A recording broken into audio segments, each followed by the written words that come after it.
So just to confirm that the principles of making marks with brushes of different types applies to watercolor as well as oils or acrylics.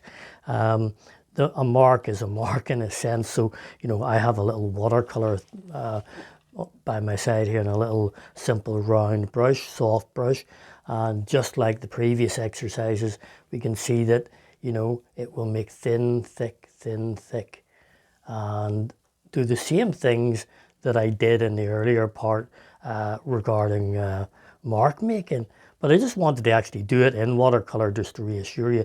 The same thing applies with these sorts of marks, you know, the little daub marks and so on. And you'll see the mark with the brush. If it's drier, it will make a stippled effect, and you can use it for all sorts of things. The difference in watercolor may be, and probably is, the fact that because it's slightly dilute and tends to be dilute most of the time, you'll get variations of light and shade. So you see that little stroke I made there? Well, that is the same as I made with the acrylic paint, except the one I made with acrylic stayed the same density, or the darkness, if you like, all the way across there. Whereas, as you can see, when I dragged that, there was a little more water and a little less water dependent, because when I squeezed the brush there, more paint came out.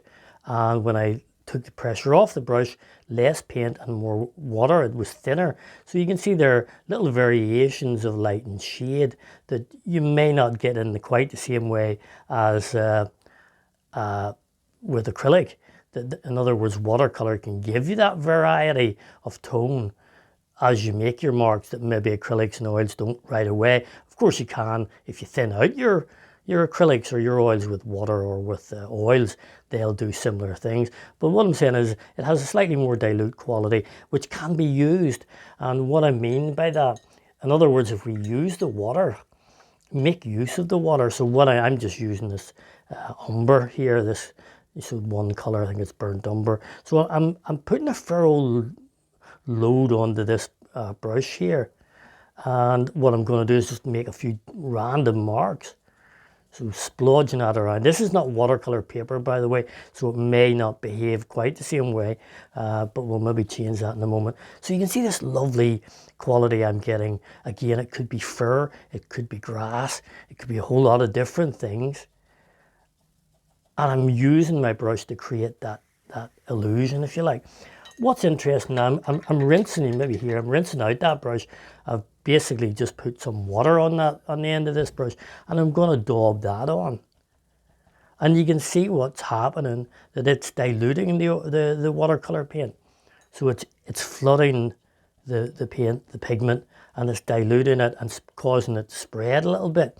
So that changes the sort of mark that we get, because the water is starting to bleed the things together. In other words, a moment ago it was quite a hard, tufty sort of mark, and now it's melting away a little bit, and it's giving me something different.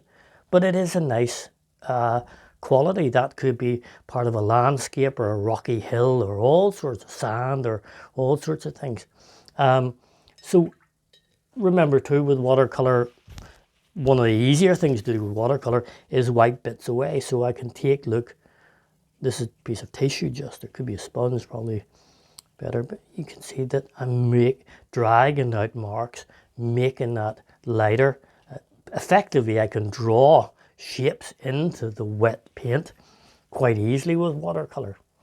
And with watercolor, again, as you may know, if I go back with water, I can melt it all away again, in most cases, not all cases. So I can dilute it all until it sort of nearly disappears again, and the marks change again. So the essence of watercolor is that it can be used just in the same way as the other paints, except it also has the ability to dilute and merge and wipe away quicker than the others. So it has all sorts of positives. The same things apply to the types of brush. If you have a stiff bristle brush here, which is really traditionally thought of as a brush for oils and maybe acrylics, but if I'm daubing it into the brown paint here, so it's fairly thick, it's very heavy, but the same thing applies. You'll see that as I do that onto the wet paint, or the wet paper that I've just done there. Look at that. It's a different sort of quality, but it bleeds really, really nicely. And what I might do, I just want to point something out. We talk about making marks. What I'm going to do here is I'm going to just below this, if I shift that up slightly, just below this, I'm going to wet this area here, just with this big old hog hair bristle brush. Just the way this bit was wet, but just want to let you see how you can apply it, these marks. So if you're out there in a landscape and you're painting away there, let's just change the color. Let's make it green. So let's make a reference to landscape color, the sort of colors we get. So I'm mixing some green, and you see there, it's a little small watercolor set I'm using. I'm mixing that green in to the umber. So it's more of a greeny color than it is brown. And I'm just going to take, and with the same big rough hog hair brush, do the same thing as I did with the one above it. And just stabbing it, literally. But I hope what you can see there is, look, trees, perhaps. This will all settle out as it bleeds away. So if you have a clump of trees in the distance, let's put a little brown in amongst that. So a little darker tone in parts of it. Okay, rinse the brush. And remember, this is not a traditional watercolor brush, but all we're doing is tapping away there and watching what happens to the colors as they merge. But I'm keeping that rhythm going. I'm not changing the type of mark I'm making. I'm just daubing away at that. And I hope you can see that we could create some sense, as I say, of trees or whatever it is. If we change the size of the brush, of course, that will change it again. So in other words, if I take, really, I'm just reaching here for a slightly smaller brush. It's actually a flat brush, soft but flat. And I thought, well, you know, let's see what we can do with that. I'm going to go back into the green again. You can maybe just see it in the corner of your screen here. Quite a strong green. I'm going to mix it in with that. There's a bit of a blue that was already there. So this, again, this is really quite heavy paint. I'm trying to avoid too much water, so it's, for want of a better word, thick paint. You can see there, look how strong that is. But let's change the marks. Let's squiggle this around here with a flat brush. A few wee small dots this time. So we're drawing around there, and this is suddenly given a different energy, a different quality. But there you go. It could be a series of bushes and trees which have little tufts and things on them. And we could bring it on down here. And maybe even we might say, well, you know, what if we took and put the odd sort of line in there? Just scrap a line and, you know, with the edge of the flat brush. And we're getting perhaps little branch forms and suggestions there. And again, this will settle out, it will bleed out a wee bit. And maybe while we're at it, and I mean, honestly, I'm just having a bit of fun here, but hopefully at the same time explaining something. But let's flood a little bluey colour up there just to help the illusion. So can you imagine that being the sky up above, and this little section here being our trees, and so on. And a really nice sort of quality to it. And all we've done is daub the marks, but we've used the quality of the paint and the quality of the brushes. The types of brushes are given as a certain mark, which our brains interpret perhaps as trees or sky or mountains or whatever. What I'm going to do here with watercolor is just use very small marks. So this is quite a tiny little flat brush.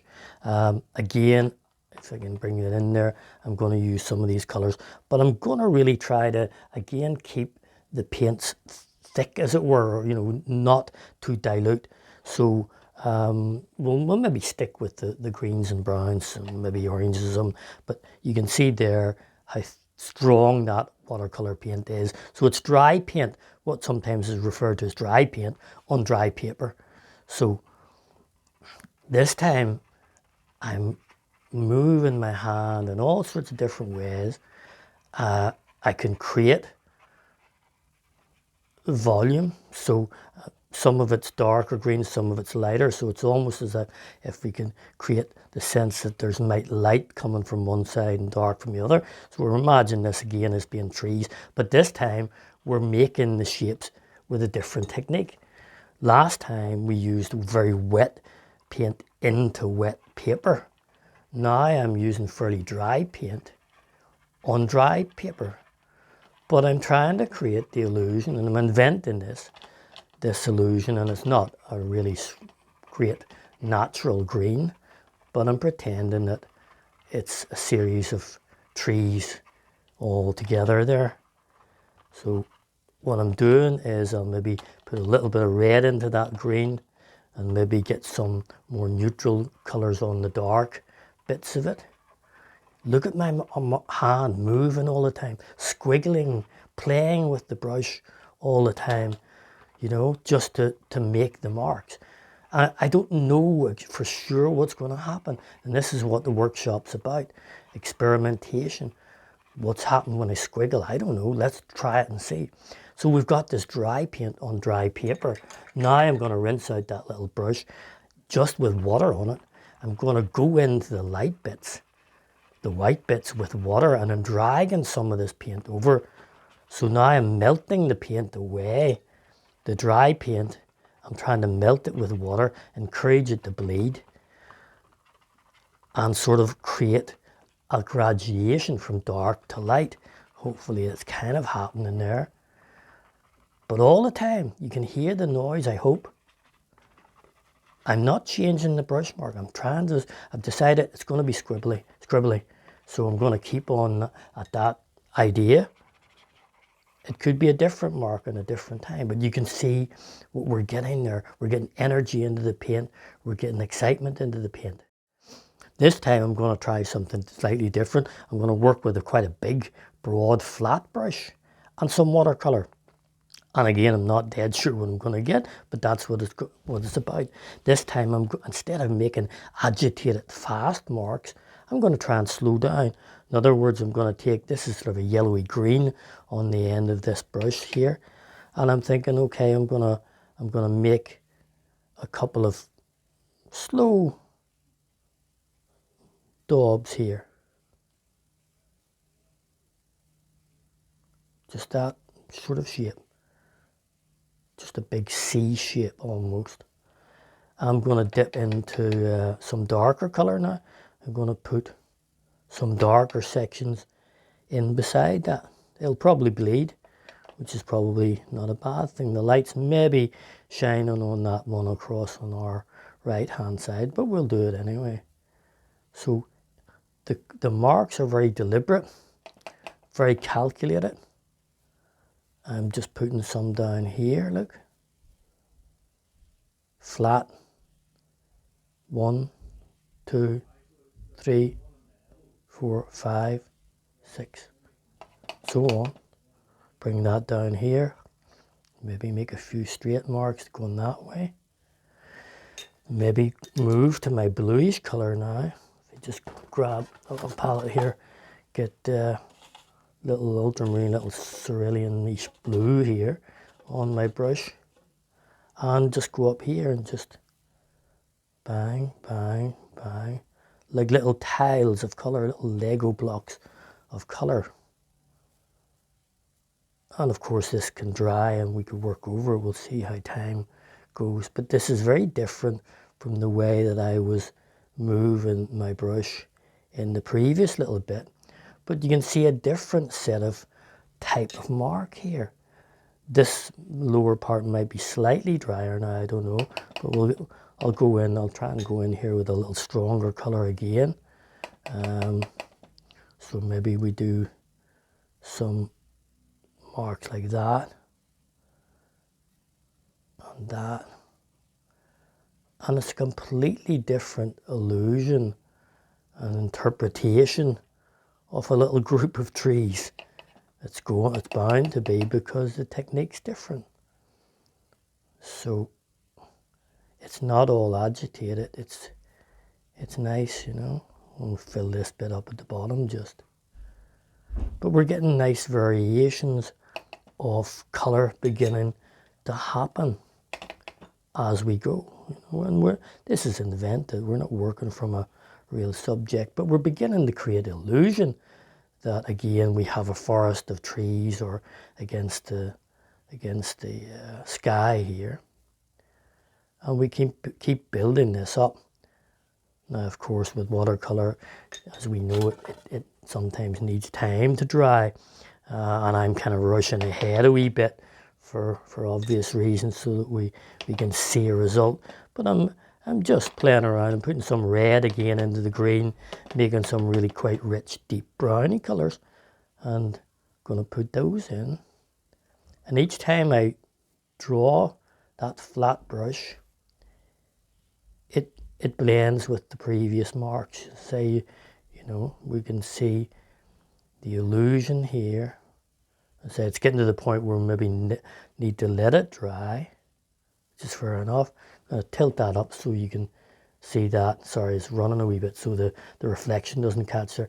But you see, there's some really lovely things beginning to happen in there as all those flat marks bleed into each other very, very slightly. And I can let this dry and work that up even more. In this little experiment, I'm going to try a different tools altogether. Just using one of these little, or part of one of those little pot scrub sponge things you can get. And by changing the tools we use completely, we think more about the marks we make. And this is all about thinking and realizing what we see rather than learning just about brushes and paints and whatever. So what we can do is I've made, in this tub here, I've squeezed some watercolor paint out here. Green, yellow, a wee bit of blue, and another one over here, and so on. And it's straight. It's pretty much straight from the tube. There's a little bit of water made in it, but it doesn't, it's really just to loosen it very slightly. And, I'm going to dab with the yellowy tone here and see what I can do. So, the sponge, as you can see, will make a different mark. It's impossible not to, broad mark. You can see little scratchy edges to it, which can kind of be interesting, and I'll take the darker green here. I'll put it in maybe on this side again, like I did the other ones. Again, this isn't all invented. I'm kind of dabbing with the paint here. So it's really essentially a couple of colors. I might dab in a little of this brown here that we were using, the umber. Again, just straight from the little block. And I put a couple of bits down here. So I'm not working from a subject, and I'm trying to create this as I go, because I want to see the accidents happening, and think, oh, look at that. Look at the drag marks that I'm getting with the sponge here. Yeah, this is kind of interesting. Let's see where we can go with this. What I'm doing is rinsing this in some water here and just wringing it out, squeezing it out. So it's basically, hopefully you can see that, but I'm just sort of rinsing it, squeezing it, the water out of it, but keeping a little moisture there, and then working with the moisture. So I'm sponging water onto the thing, drying that out again, and now I'm kind of mopping it up. So as I'm doing this, I'm watching what's going on, trying to see, what can I make that's interesting or not interesting, and so on. Squeezing it out again because I'm wiping out, lifting some away now. Yeah, this is kind of getting interesting as I'm wiping the highlights out of it. What I'll do here is I'll just try and rinse that out completely, or as much as I can. And I'm going to take my sponge like I did before, this time with a little blue. Again, it's kind of cerulean blue. It's not a great blue for skies necessarily, but just for the sake of this experiment, we'll rub and sponge that on there. Get a little bit more of it on there, just because we can always remove it. So there's all these little accidental globules here. I kind of like the way this is blending here. So you know what? I'm going to merge that, rub that with my sponge, rinse the sponge a little bit more, squeeze it out dry. And it's kind of getting interesting. What I thought were trees are kind of becoming little hills. And that's interesting. And there's mistiness happening in the picture here. There's a haziness. In other words, as I wipe and sponge away, it's becoming quite interesting. So now I've melted a lot away, but now I'm getting a lovely misty atmospheric thing. Yeah, the colours are maybe a wee bit strong, but we could fix that. We could put some more browns in here and get some blue and brown together off my thing. So this will make a grayer, muddier tone. I think, right, okay, let's sponge away at that, over the top of that, and create these sort of hazy landscape with a hazy sky. I'm like, okay, well, what else can we do? Well, maybe we can use the corner of the sponge. I'm squeezing it out, by the way, again, trying to get it dry again. You can see here, so the corners of the sponge, look what I can do. Yeah, I can kind of lift out whole bits here. So I'll do that and see what happens. I'll drag, sorry, moving the old table there. Dragging that all out there. Yeah, that's kind of making a lighter thing. And, you know, there is always a risk of damaging the paper with so much harsh rubbing, but that's okay. It's an experiment, you know. Again, dry that. Maybe go in. I'm going to change now with my tissue, which is, I know it's drier than the sponge, and just lift that out and lift this out. And in fact, I'm thinking, well, the tissue being crumpled, what if I make use of that? So you see I'm making a few wee spotty marks here to create little bits of texture. And maybe in there too. Not too much because I want to leave some of the colour, but it suddenly become paler again, and we can start changing the materials. I've actually got a toothbrush here, and I mean we all know, or I mean, many of us have used this idea here that, you know, we're loading the toothbrush up and pulling it towards us, and of course we're going to get little spotter. Make sure it's towards you. If you do it the other way, you can get covered with a tissue on there just for added texture. So you can see little spatters going on there. I can maybe make it even stronger if I want, you know. And, you know, we can do this as an experiment, but we don't need to say, well, I have to use that technique. Some techniques you think are they're useful, and some you think, no, they're not. They don't suit me. They're not what I want. Even if I take the toothbrush look on its own and try to imprint, it's probably similar to what I was doing with the bristle brushes. So it's not going to be that much more exciting necessarily. But you can see we've moved through a whole lot of possibilities here in a few minutes. We could leave it like that. We could erase other bits. We could scratch other bits back. I have a palette knife here. Don't know what's going to happen here. But yeah, it's kind of making some lines. So there's a suggestion, you know, of grass or whatever you want it to be. So that's a hard piece of plastic. A credit card or bank card do similar things, as long as you don't overwork it. But we're getting a nice thing, like, let's call it a foreground in there. And there's an atmospheric thing beginning to happen. But what we're doing is playing with the paint first and then watching what happens the other way afterwards, not the other way around, which is, oh, I'm really worried that my picture has to look like the picture that I'm working from. And you're governed by that. You won't loosen up that way. You won't relax that way. So in this case, what I'm going to do with watercolor is apply it with a piece of plastic, basically. It's a palette knife, but it could be the edge of a bank card or a piece of card even. In fact, I might even experiment with that. I might even tear a little piece of card here and use the edge of it, actually. Something flat and rigid. And what I have here is, again, some watercolor that's been squeezed out of a tube, and it's dry. There's very little water, if any, in it. And the paper that is in front of me is also dry. So I'll take this piece of card, actually, and So I can draw, in a sense, with this card. So I can use the edge of the card to draw. We'll call it branches here. We'll make it into branches. We'll have that there. We'll have another one. Maybe even might be kind of nice to have a broader mark. You see that I'm dragging that there. So that's a bigger tree, if you like, there.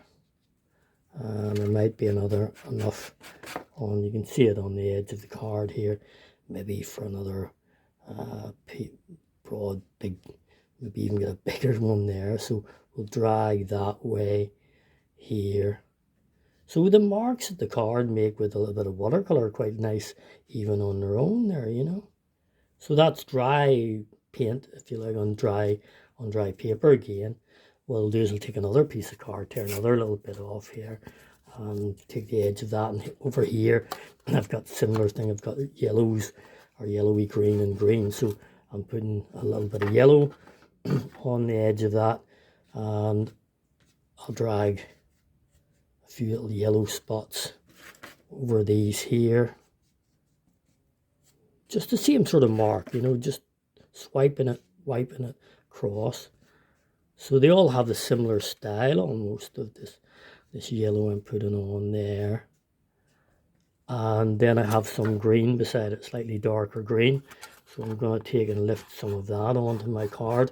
Same piece of card, just put that away and work some crisscross marks, swiping it back and forward. So I'm making a particular type of mark here across these things here. What I might do is put a little colour down in there too.